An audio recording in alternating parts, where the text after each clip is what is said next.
L'Union européenne est considérée comme une organisation démocratique, du fait de l'élection du Parlement européen. L'élection du Parlement européen en 2019 a conforté les eurosceptiques en France et plus largement en Europe. Ce qui est une catastrophe pour les européistes qui la mettent soit sur le dos des électeurs racistes nationalistes, soit de la Russie.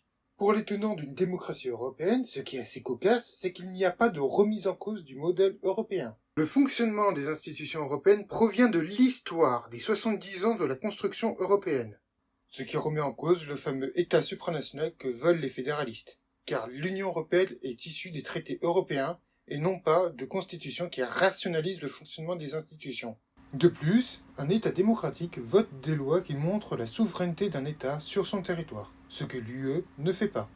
Différents lieux de pouvoir sont présents dans l'Union européenne, mais le Parlement européen n'a paradoxalement que très peu de pouvoir. Il ne peut pas faire de propositions de loi, mais il vote seulement des directives, et les amendements ne sont pas à suivre obligatoirement, et les directives doivent être acceptées par les deux autres organes de direction de l'UE. Le Parlement européen ne vote que sur des domaines restreints. Les lieux où les directives sont proposées sont diverses. Les commissions et le sommet d'État font des propositions et se mettent d'accord pour les directives.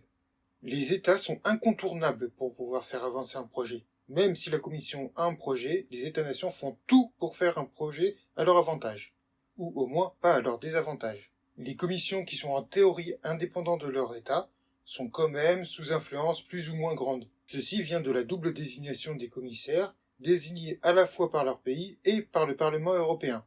La Commission a pour fonction d'intervenir pour faire appliquer les propositions du Conseil des ministres. Elle est aussi considérée comme la gardienne des traités et elle a une fonction de contrôle. Elle a un caractère apolitique et bureaucratique. Les pays proposent les commissaires qui sont élus par le Parlement. Ces différentes missions le font apparaître comme un élément bureaucratique, même si la bureaucratie de l'Union européenne n'est pas très développée. Mais ces différentes compétences ainsi que son apolitisme mettent l'accent sur le bureaucratisme et le technocratisme de la Commission. Les différents tenants du fédéralisme européen veulent qu'elle devienne le seul organe exécutif de l'Union. Le Conseil des ministres est le véritable organe de décision dans l'Union européenne, et c'en est l'organe véritablement politique, car les États y sont représentés. C'est plutôt le lieu où la décision est prise, mais elle peut être aussi prise par la Commission. Cependant, les traités et les directives européennes relèvent du Conseil des ministres. Les différents choix sont discutés entre les pays, et les différents choix sont hautement politiques.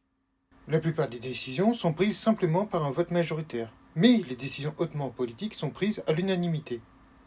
Même si les votes sont à prendre majoritairement, il y a des tractations politiques entre les principaux pays. Et même quand une décision est prise à la majorité, le chemin de croix n'est pas terminé car elle doit passer par la Commission au minimum. La Cour de justice de l'Union européenne, CJUE, prend une importance très grande dans la fabrication de la directive, car elle peut prendre de nouvelles dispositions. La Cour de justice peut, en prenant des décisions, changer les politiques des États membres.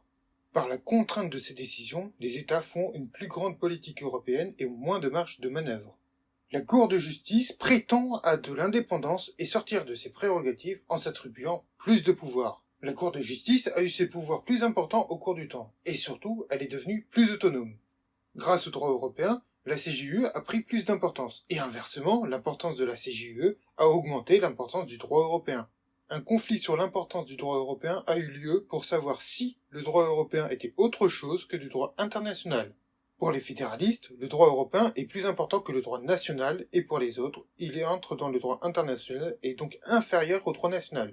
Certains pays s'y sont conformés, comme l'Allemagne où le droit national est considéré comme inférieur au droit européen. En revanche, en France, le droit français est considéré comme un droit supérieur au droit européen. Pour se conformer au droit européen, le droit français doit avoir une réforme constitutionnelle en France. Avec cela, il y a la Cour des comptes européenne qui doit faire en sorte que l'Union européenne rende des comptes. Son modèle est la Cour des comptes française, et elle a pour fonction une surveillance des dépenses de l'Union européenne. Cette fonction de surveillance n'est pas une création ex nihilo. Elle vient du modèle existant dans les États européens, et elle a une fonction de contrôle, d'aide au Parlement européen pour les financements, et une fonction consultative. Le Comité économique et social européen, CESE, a un rôle consultatif uniquement et il est encadré par les traités. Le Comité européen des régions, CDR, relève pour sa part d'une volonté de faire davantage intervenir les régions dans l'UE, pour mettre en place une plus grande démocratie. Il intervient quand les régions ont des intérêts qui peuvent être mis en danger dans différents domaines spécifiques. Les représentants des régions sont désignés par les pays et nommés par le Conseil de l'UE. Le nombre de membres par pays dépend de la taille de la population du pays. Le fonctionnement des institutions est complexe et peu rapide dû aux nombreux centres de pouvoir. Les vrais lieux de pouvoir de l'UE sont la Commission et le Conseil. L'institution la plus faible est justement le Parlement, qui n'a pas vraiment de pouvoir, même si ses domaines d'intervention sont vastes.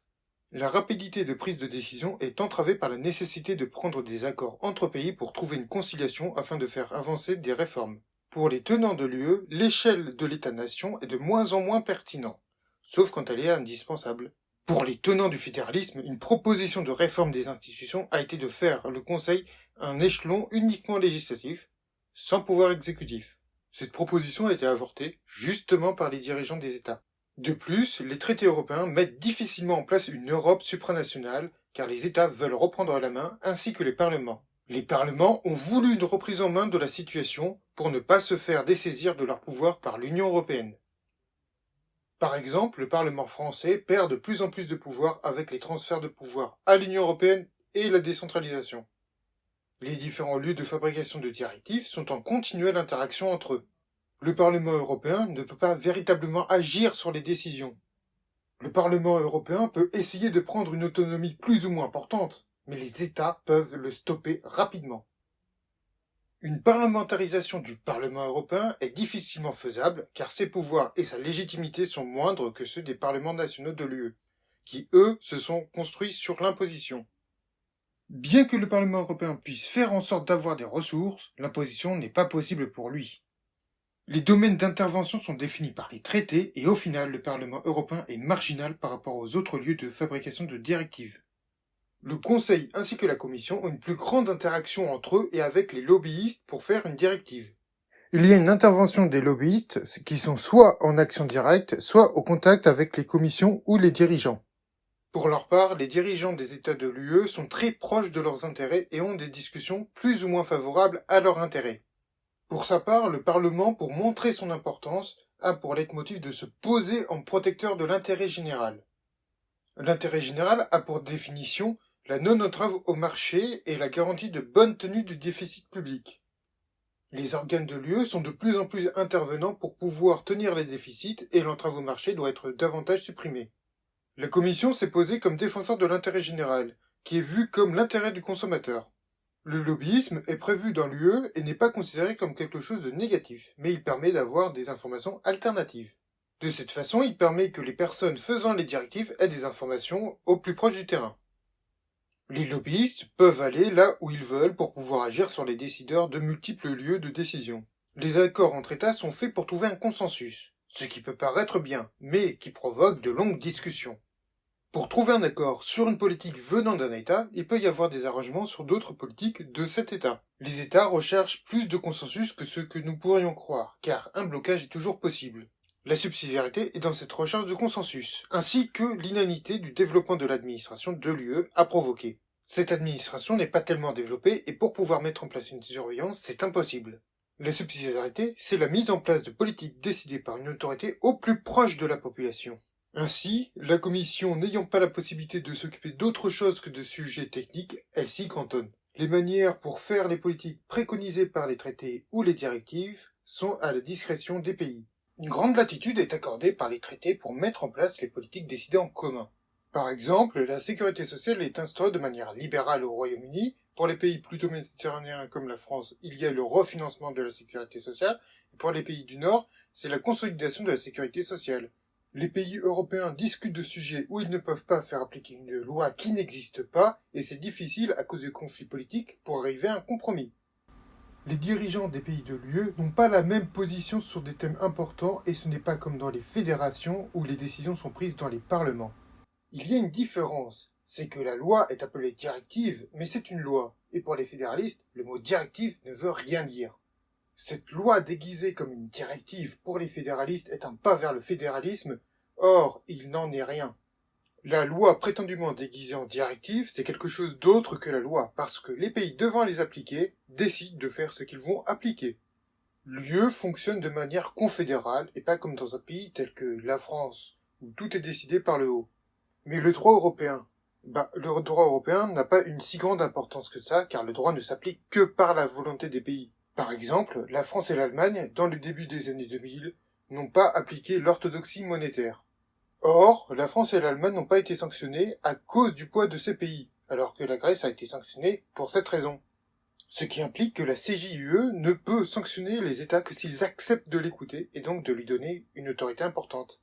La vision que nous avons comme quoi l'Europe c'est la paix et la démocratie est une forme de leitmotiv pour gagner en légitimité. Mais le forcing de l'Europe pour gagner en légitimité ne touche pas une grande partie de la population européenne. Le niveau de participation à l'élection du Parlement, la plupart du temps, ne dépasse pas les 50%. Ce qui montre une faible intégration de l'idée européenne et aussi une faible compréhension de cette Union européenne. On se fait des idées comme quoi l'Union européenne assène des ordres aux différents pays, c'est une bureaucratie tentaculaire, etc. Ou dans l'autre sens, des idées comme quoi l'Union européenne, c'est une démocratie. Alors cela provoque des difficultés, et les politiques de l'UE, comme les thérapies de choc, de désendettement qui se sont appliquées à la Grèce ainsi qu'à l'Italie et à l'Espagne, et vu comme c'est nous aussi nous allons y passer, et d'ailleurs nous y sommes déjà. Et les politiques de l'UE, ainsi que leur leitmotiv, pour se faire accepter, virent à l'échec. Les tenants de la Fédération européenne mettent en avant le côté union des peuples, mais quand cela ne les arrange pas, les fédéralistes ne sont pas prêts à laisser parler les peuples, comme le fait Daniel Cohn-Bendit. Ce qui met à mal la prétention d'être un modèle de démocratie, quand la démocratie est contre les fédéralistes, alors ils ne le sont plus. Pour que l'UE fonctionne, il faudrait que les pays faisant partie de l'Union ne soient plus indépendants ni démocratiques, mais intégrés et technocratiques. Ce qui en soi est difficile politiquement car les pays n'ont pas la volonté politique de se laisser défausser de leurs prérogatives. Ils ont aussi différents modes de politique publique, rien que dans la politique de la sécurité sociale, ils sont différents. Il y a aussi des problèmes pour les finances publiques. Pour les Allemands, il faut tenir le déficit. On pourrait dire les pays du Sud laissent filer le déficit et ont une monnaie faible, alors que les Allemands et les pays du Nord ont une monnaie forte et tiennent le déficit. Pour finir, le fonctionnement de l'Union européenne n'est ni démocratique ni étatique, car elle a plusieurs pôles de décision et le côté démocratique n'est qu'un habillage. La construction européenne est un enchevêtrement dû aux traités successifs qui en est arrivé là après 75 ans de construction. Maintenant, on en est au ras-le-bol des concitoyens quant à la question de la construction européenne. Va-t-elle aboutir à sa destruction ou peut-elle survivre à cette épreuve? Les européistes sont scandalisés que les peuples soient contre l'Union européenne, comme l'est le si démocrate député européen Daniel Cohn-Bendit. Si tu veux en connaître plus, abonne-toi et mets la cloche. Si tu aimes, mets un pouce bleu, et si tu as des questions sur la vidéo, ou sur l'histoire, ou la politique, tu peux le mettre en commentaire.